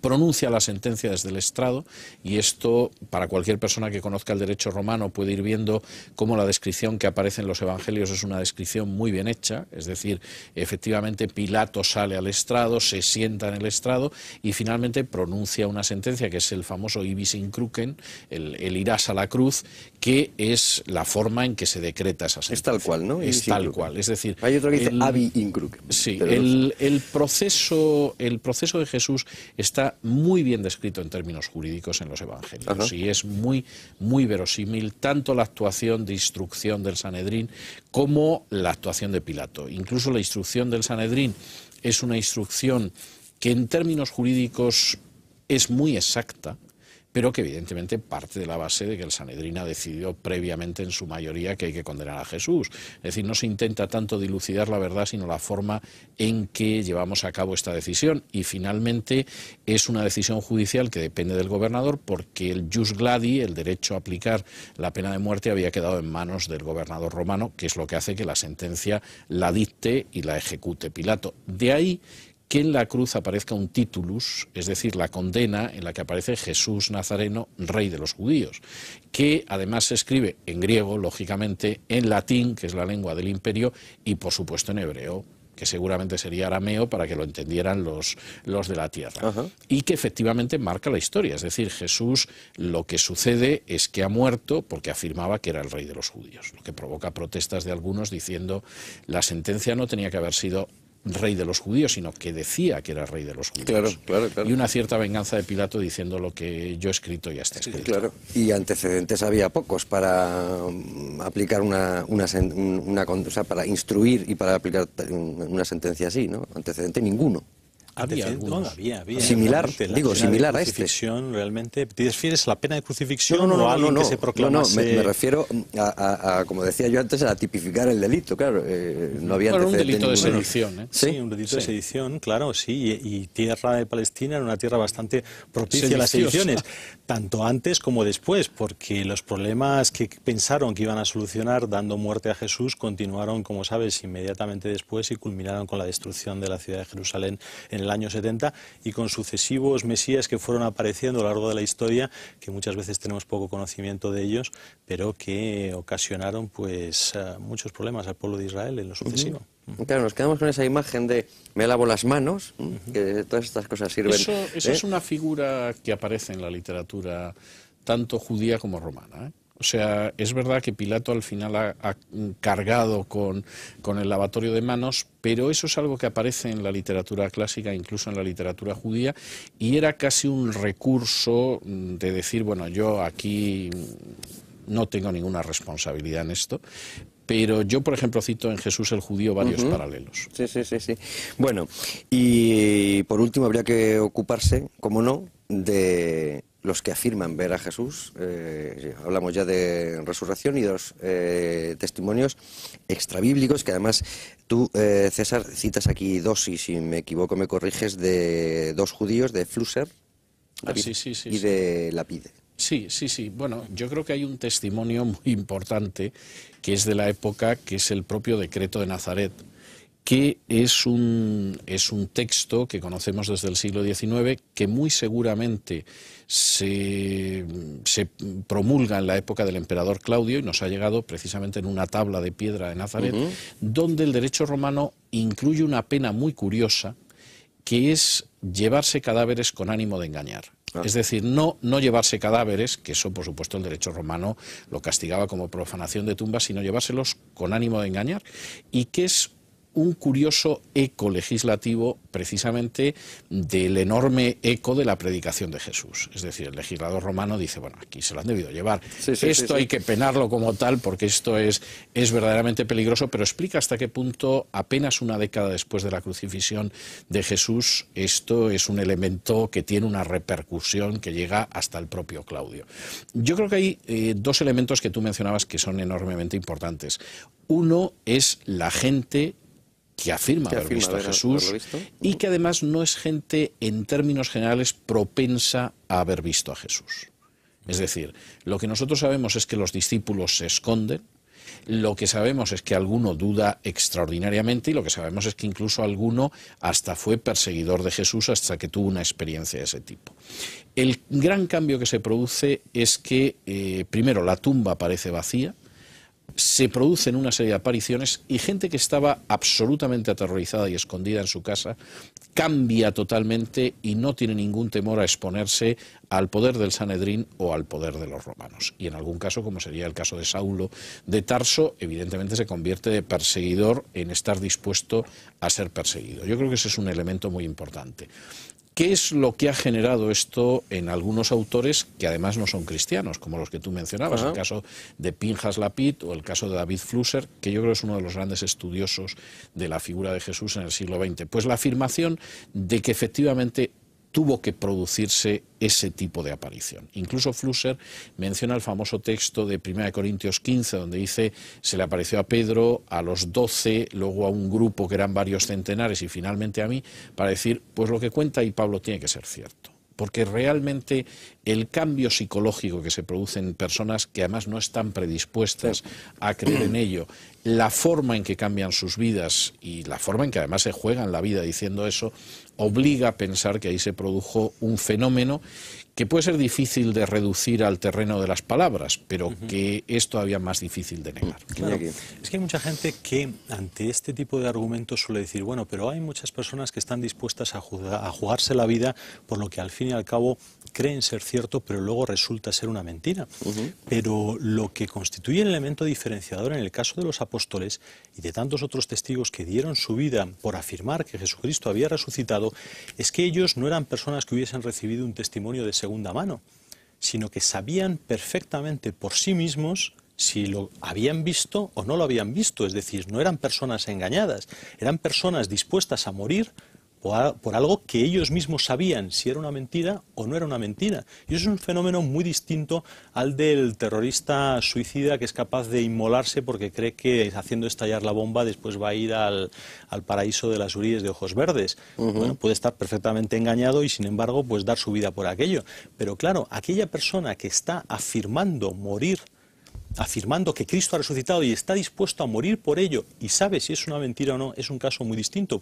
Y lleva al propio Pablo a afirmar en una de sus cartas, si Cristo no resucitó, comamos y bebamos porque mañana moriremos. Es decir, si solamente confiamos en Cristo, como dice él, somos los más desgraciados entre los hombres, porque nos estamos jugando la vida, estamos pasando todo tipo de penurias y lo estamos haciendo al fin y al cabo por una mentira. Entonces ese fenómeno psicológico al que apuntabas tú es que es tan importante porque ellos realmente estaban haciendo algo que sabían que era verdad y estaban dispuestos a dar su vida para afirmarlo, sabiendo que si eran engañadores, como buenos monoteístas judíos, el único destino que les esperaba era la Guena, era el infierno, porque estaban propagando mentiras, pero ellos estaban convencidos de lo que habían visto y ellos mismos eran testigos de esos hechos. Bueno, nos queda muy poquito tiempo y a mí se me quedan muchas cosas en el tintero, pero bueno... era inevitable. Era inevitable y además es bueno que se quede en el tintero, porque así podemos hacer otro programa.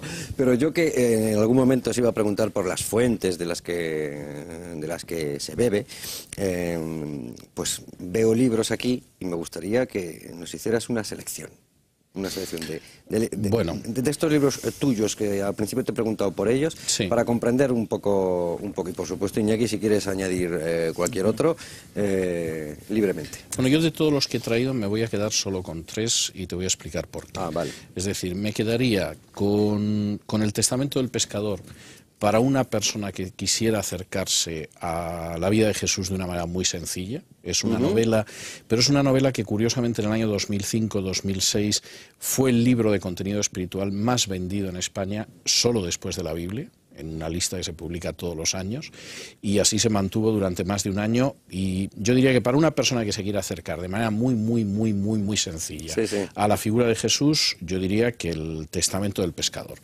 Para una persona que quisiera acercarse a la figura de Jesús, pues un poco desde la perspectiva que hemos visto hoy aquí, es decir, el contexto político, el contexto social, etcétera, etcétera, yo le recomendaría Jesús el Judío, que es un libro que en estos momentos pues se sigue vendiendo y que tiene mucha aceptación. Y para una persona que quisiera saber qué pasó después, es decir, qué pasa después de la crucifixión de Jesús, cómo continúa ese grupo de seguidores, pues yo le remitiría a Los primeros cristianos, que es un libro que aborda precisamente la existencia de esos primeros cristianos prácticamente hasta el final del siglo I. Estupendo. Una cosa que no se me puede quedar en el tintero es, os he dicho antes lo de las parábolas, ¿cuál es, bajo vuestro punto de vista, la más brillante? Bueno, esto tiene discusiones y yo le voy a dejar la última palabra. Muy brevemente, pero yo, si se puede, yo me quedaría con El hijo pródigo. Me quedaría con El hijo pródigo, que yo creo que muestra ese estado de perdición universal en que están todos los seres humanos y al mismo tiempo cómo hay posibilidad de volverse hacia Dios. E incluso la parábola acaba casi con un dicho talmúdico. Cuando el hijo pródigo decide volver a casa de su padre, se encuentra con que el padre le ve a lo lejos y corre hacia él. Y hay un dicho en el Talmud, ya que estamos hablando de Jesús el Judío, que dice que si tú das un paso hacia Dios, Dios dará 2 pasos hacia ti. Seguramente Dios da muchísimos más y no lo advertimos, pero yo me quedaría con la parábola del hijo pródigo. Iñaki. No puedo disentir de César. La parábola del hijo pródigo es sin duda la parábola que ha cautivado el corazón de generaciones y generaciones, porque realmente nos muestra de una forma absolutamente evidente cómo es el corazón de Dios, cómo está dispuesto a aceptarnos con los brazos abiertos, sin arrepentimiento volvemos a Él.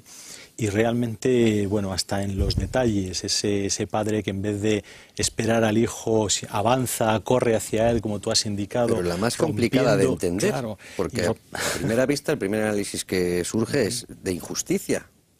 Sí, bueno, puede dar esa impresión. El amor a veces es no, lo digo porque tú lo desarrollas en el libro, pero quizás es la más complicada, ¿no? La que más hay que analizar. Pero precisamente porque realmente en lo que se basa nuestra relación con Dios no es en la justicia. Si se basase en la justicia, en nuestra justicia, estaríamos perdidos. Se basa en la justicia de Dios y en la misericordia que en base a esa justicia Él aplica sobre nosotros. Entonces, claro, si realizamos un análisis de la parábola en base a la justicia, como justicia nuestra, evidentemente estamos perdidos. Por eso se dice eso de que Dios reparta suerte, porque como reparta justicia, vamos apañados.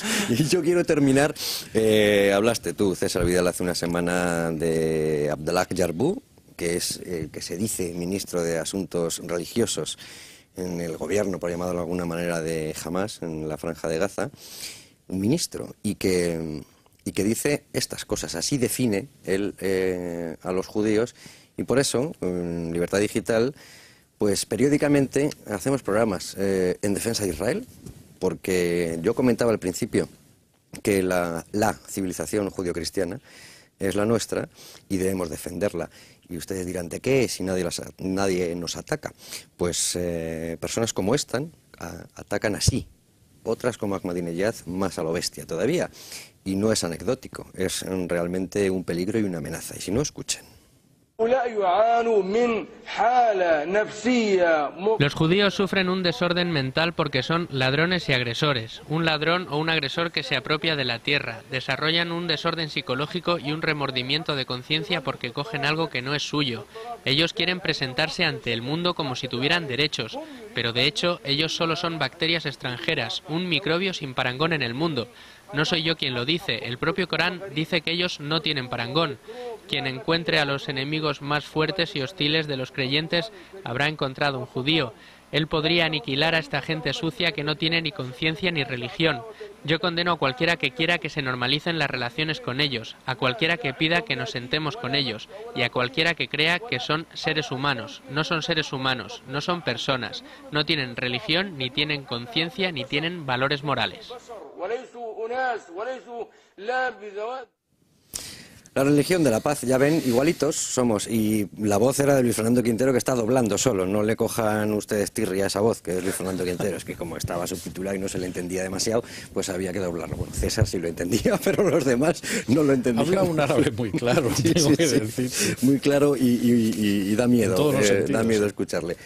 César, muchísimas gracias, Iñaki, muchísimas gracias, y en otra oportunidad a mí se me han quedado muchas cosas y habrá que aclararlas. Como Libertad Digital tiene para muchísimos años, aunque les moleste a muchos, tendremos oportunidad de hacerlo. Gracias.